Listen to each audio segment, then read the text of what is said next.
بسم الله الرحمن الرحيم.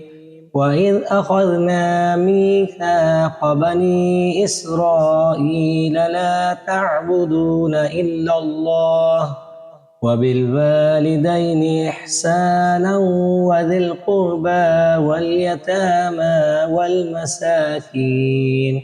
والمساكين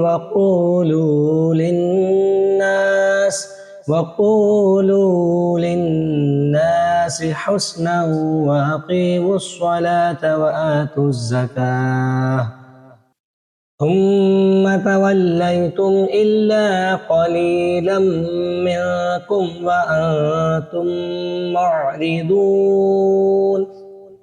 وإذ أخذنا ميثاقكم لا تسفكون دماءكم ولا تخرجون أنفسكم من دياركم ثم أقررتم وأنتم تشهدون. ثم أنتم هؤلاء تقتلون أنفسكم وتخرجون فريقا منكم من ديارهم تظاهرون عليهم بالإثم والعدوان وإن يأتوكم أسارى تفادوهم وهو محرم عليكم إخراجهم أفتؤمنون ببعض الكتاب وتكفرون ببعض فما جزاء من يفعل ذلك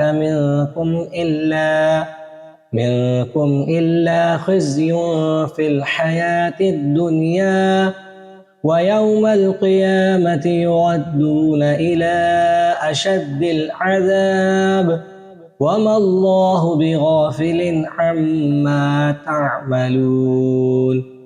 أولئك الذين اشتروا الحياة الدنيا بالآخرة فلا يخفف عنهم العذاب ولا هم ينصرون।